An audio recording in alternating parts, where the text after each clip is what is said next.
E aí galera do YouTube, prazer estar falando com vocês mais uma vez. Nós estamos aqui hoje com a BMW X6 do ano 2011. Esse carrão da BMW. Vou estar demonstrando para vocês o som dele. Tá bem, o som original que ele traz de fábrica. Ele já vem com kit multimídia. Vamos ver se ele é tátil. Não, ele não é tátil, né? Tranquilo. Então vamos demonstrar o som máximo dele para ver se como que ele se comporta.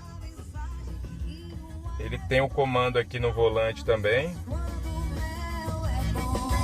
Quando o mel é bom, quando o mel é bom,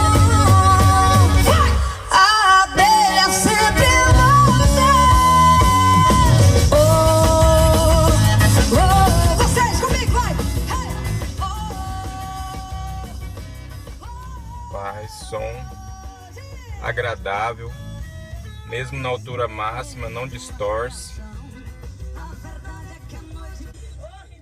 Cara, excelente o som do carro, hein? Casada, trabalho como garçonete. Hoje não penso em nada, só penso em mim.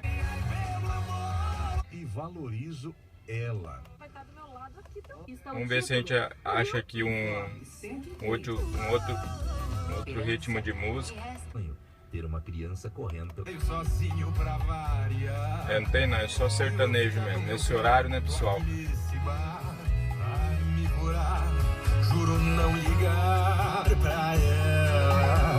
Mas de repente Cara, show de bola o som, hein? Não distorce, bem distribuído nas colunas. Se você escuta bem a sonorização vindo da traseira do veículo. Excelente som que ela traz, original de fábrica. Uma excelente opção para você aí que está querendo trocar de carro. X6. Valeu, obrigadão, espero que vocês tenham gostado aí. Não se esqueça de se inscrever e compartilhar nossos vídeos para que nós vejamos aí a sua inscrição. Valeu, meus amigos, fica com Deus, um abração.